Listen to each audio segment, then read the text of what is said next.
What's going on, y'all? Today we got the NBA could get a new super team. I always fuck up the title on the intro. Fuck it, let's get into it, man. The Rockets have an obvious plan for anyone paying attention. Why would they hire a head coach with so much baggage? Ime Udoka got fired for having an improper relationship. Matt Barnes said it's worse than anyone can imagine. Even the Nets tried to hire him but backed out. Too toxic for the Nets? Plus, Udoka won in Boston with a veteran roster. The Rockets are a bunch of kids. It makes no sense unless they're cooking up something big. Udoka has personal relationships with two very big stars. He was an assistant in Brooklyn with James Harden. He was head coach of the Celtics with Jaylen Brown. In fact, Jaylen was Ime's #1 supporter through all the drama. He said he was shocked when they let him go. He was great in our locker room. He was a leader in our locker room. I want to see him back on his feet. I said it before and I'll say it again. I don't feel bad for saying that. And you know who saw that quote? The Rockets owner, Tillman Fertitta. Jaylen will be a free agent at the exact time Houston has more cap space than anyone. Is it a coincidence they hired his favorite head coach?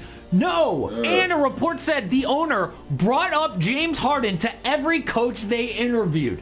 The Rockets want to build a super team, but two things can derail their plan. The problem is they can't control if Harden or Brown is going to leave their current team. But there are reasons that they would. For Harden, you would think it's winning a championship and getting paid. So all Philly has to do is win big and they keep him, right? Maybe not. Adrian Wojnarowski just said something that makes every Sixers fan nervous. My favorite way to catch up on NBA news is to listen to podcasts in the gym. So I am in the gym because I'm in athletic and I've been 20%. So go to VCon, discover the versus clear in Philadelphia. Houston is very much in play for him, and I think a lot may depend on, do they make a run and win and it's easy to pay him, or he just wants to be back in Houston and win or lose he goes. Win or lose? You mean this man could get a chip, get paid the max, and be playing with MVP Joel Embiid and still want to leave? They should make him mayor of Houston at that point. But that's hard to believe. I mean, if the Sixers are successful, there is a really good chance Harden stays. But will they be? I mean, look at the difference between games 1 and 2 against the Celtics. Without Joel Embiid in game 1, James Harden looked like an MVP and won on the road. Is there any chance that Harden looks at that and says, man, in the biggest games, Joel Embiid just takes up so much of the offense, I can't be myself. But Jaylen Brown is a different story. If he makes All-NBA, the Celtics can offer him a supermax, and rumors say that is the only way he stays in Boston. That would allow them to pay Jaylen $100 million more than if he's not All-NBA. $100 million is enough for him to forget that they tried to trade him for Kevin Durant twice. Otherwise, he's gone. The All-NBA teams will be announced near the end of May, and there is a good chance he makes it, but you never know. So the Rockets want to create a Jaylen Brown, James Harden Big Two, but they might not even get the chance.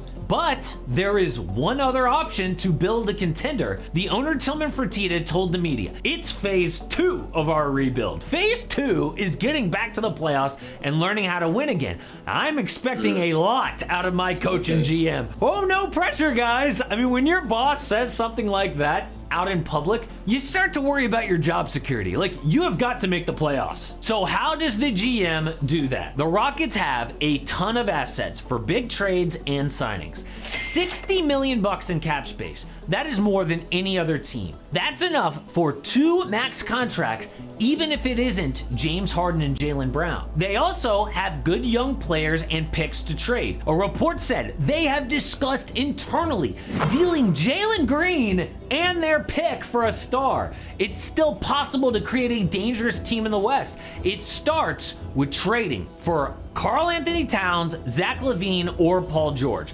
I've seen other names out there like OG Anunoby, but Towns, LaVine, and PG are all on teams that might want to move them and recent All-Stars. Or they could trade for like Mikal Bridges without including a pick. Those are all win-now moves. Look,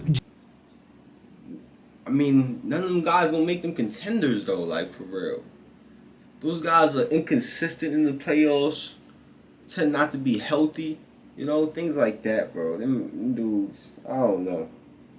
Jalen Green is good, but he's not helping them win games. He averaged like 22 points last year on horrible efficiency. The only reason people like him is his potential. But if he doesn't get better, then he's a volume scorer, which is another term for selfish. Then his value in a trade sucks. But after they make that trade, they focus on signing a really good player. And one report says they are targeting Chris Middleton. I know fans hear that name and they think he's overrated, but he's at least good enough to be a championship number 2. That is hard to find. The Bucks might hesitate to pay him because of injuries. Your number 1 gotta be elite, you know, for him to be a number 2 and win, man. And losing him with a whole bunch of role players that could do more than just one thing, not one-dimensional.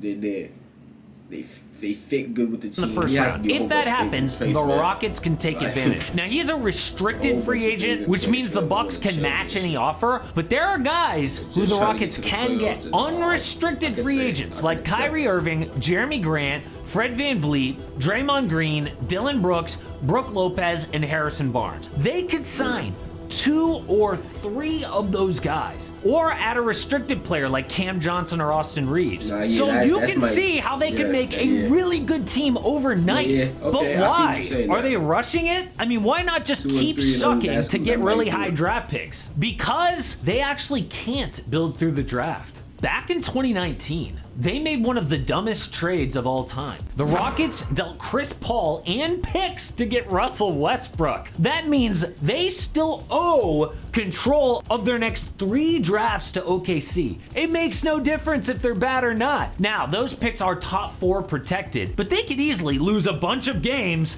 but then fall out of the top 4. And all of that was for nothing. Like, why not just try to win now? They have no choice but to make the playoffs. Now, the good news is Houston owns control of the Nets draft the next 4 years from the James Harden trade. So from 2024 to 2027, the Rockets get the Nets pick. But speaking of the draft, there is one other league-altering option. What if the unthinkable happens on May 16th? That is the day the NBA will hold the draft lottery, when we find out who gets Victor Wembanyama. The Rockets have tied for the best odds at that number 1 pick. They could see their name selected and their whole world changes. Who cares if you don't get James Harden? They get the best prospect since LeBron James. Or they could have James Harden, Jaylen Brown, and Wembanyama. Talk about a super team. Houston could be the most exciting team in the NBA by the start of next season, unless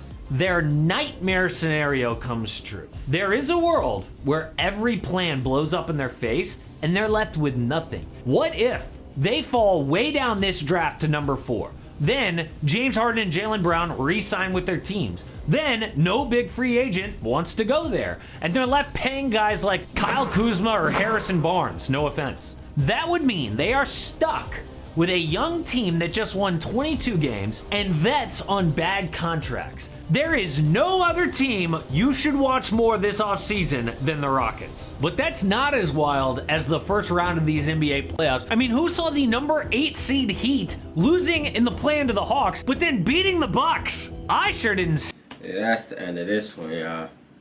The Rockets got a pretty good chance of being pretty good next year, I see. But a lot got to fall in place for them to be actual championship contenders. Making the playoffs, you know what I'm saying? They make the right moves. That's pretty given, man. Making the playoffs ain't that tough. But the chip, that's another story, man. You're going to be running the, you know what I'm saying? Bron and them. Jokic and them. You know what I'm saying? But if y'all enjoyed, like the video, comment, subscribe. Tell me which one to react to next. Click on the last reaction right here. And I'm out of here, man. Word.